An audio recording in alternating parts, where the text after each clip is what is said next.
Il est 8h49, c'est l'heure d'accueillir dans notre studio notre invité ce matin, Philippe Boisise. Philippe Boisise, bonjour. Alors il faut appuyer sur le petit bouton rouge pour que l'on puisse vous entendre, voilà. Et parlez bien dans le micro, vous m'entendez bien ?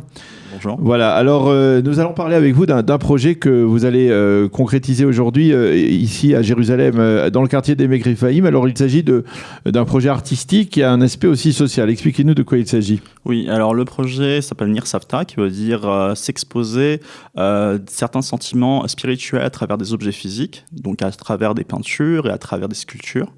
On a 3 types d'artistes. On a des artistes américains, français et israéliens. Alors c'est une exposition. Voilà, c'est une exposition avec un concert de klezmer.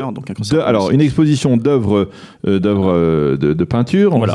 Et avec un doublé d'un concert de klezmer. Exactement, juste pour l'ambiance. Pour l'ambiance. Voilà. Et donc le projet vient pour justement exposer les artistes, les promouvoir, ouais. Mais également promouvoir les associations qui font des packages de nourriture, donc des boîtes de nourriture pour les familles pauvres. Donc, alors comment on réunit les deux ? Voilà, donc les artistes donnent 25% de solidarité de la vente de leur peinture pour justement financer ces packages. Les boîtes. Voilà, donc chaque semaine des associations comme Lao, qui veut dire pense à ton ami ou à ton frère, ou l'association Shachen Tov, oui. organise des packages par exemple à Machane Yehuda, donc ouais. le mardi soir, donc il y a des gens qui viennent en solidarité, donc des volontariats. Les magasins leur donnent de la nourriture gratuitement. Alors on peut voir des images apparemment, hein. On peut voir des images de votre initiative. Ça c'est l'exposition, voilà. Oui. Donc ces organisations font des packages et les amènent à des familles chaque semaine. Par exemple l'organisation Lao finance, donc donne des packages de nourriture à plus de 200 familles, dont 50 à Jérusalem. Donc j'aimerais étendre ce réseau grâce à la solidarité des artistes, grâce à la solidarité des gens qui vont venir pour financer ce type de projet et de couvrir tous les pauvres de Jérusalem. En achetant ceux qui voudraient acheter ou qui seraient prêts à acheter des œuvres, certaines des peintures, ce sont des très belles œuvres connues mondialement. Les artistes sont connus mondialement. D'accord. Alors les artistes sont connus. Oui. Donc acheter 25% de cet argent ira donc à ces associations qui s'occupent des packages alimentaires. Et d'ailleurs, ce projet est supporté par la Fondation américaine pour l'amitié. Ah oui. Voilà. Donc il possède 20 millions de supporters. Et voilà, donc on cherche bien sûr de construire davantage, mais le prochain événement sera dans 1 ou 2 mois environ. Voilà. Alors, c'est la première fois que vous prenez une telle initiative ou... Oui, bien sûr. Oui. Moi, je suis scientifique. Alors, vous, quel est votre personnellement, j'étais chercheur à parcours. Voilà, je suis chimiste, je suis scientifique à Hadassah. Donc maintenant, je cherche d'autres opportunités, mais là, je viens juste de finir mon post-doctorat dans le domaine de la recherche cardiaque. Ah, et chaque semaine, je pars pour faire ce volontariat avec l'association Lao.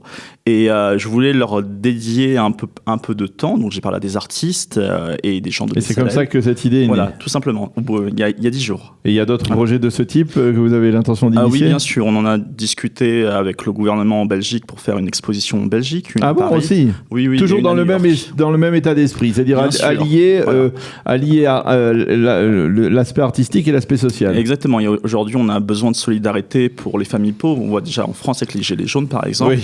Il y a une énorme pauvreté sociale, une énorme pauvreté même des artistes. Beaucoup d'artistes viennent à moi. On sélectionne les œuvres avec des Américains, avec des artistes connus, et ils ont un énorme potentiel, mais ils ne sont pas du tout représentés dans la toile sociale. Alors, cette exposition, c'est uniquement aujourd'hui, dimanche ?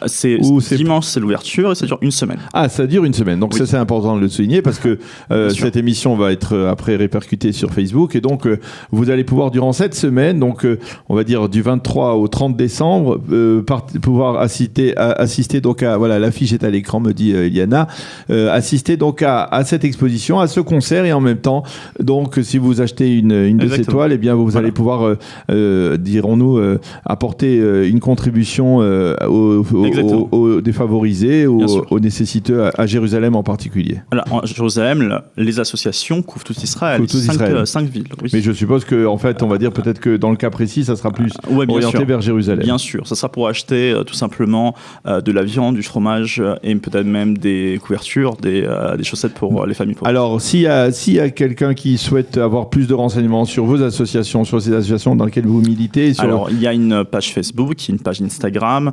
Ils peuvent me contacter. Alors, la page Facebook, c'est quelle adresse, quel nom? C'est Art Expo, Jérusalem. Art Expo. Alors, Art Expo, comme dans l'affiche. Comme dans l'affiche, on peut la revoir à nouveau si c'est possible. Voilà. Si notre ami Ephraim peut nous la remettre, merci Ephraim. Art Expo, donc sur cette page, on peut trouver tous les renseignements pour et participer donc à cette exposition, venir visiter, et puis donc apporter une contribution. C'est ça, ou même du volontariat. Eh bien, merci beaucoup Philippe Oisiz d'être venu dans notre studio ce matin pour nous parler de cette exposition et de cette initiative artistico-sociale, si l'on peut dire comme ça, que vous avez initiée. Merci et Be'ezrat Hashem, Kol HaKavod pour votre initiative.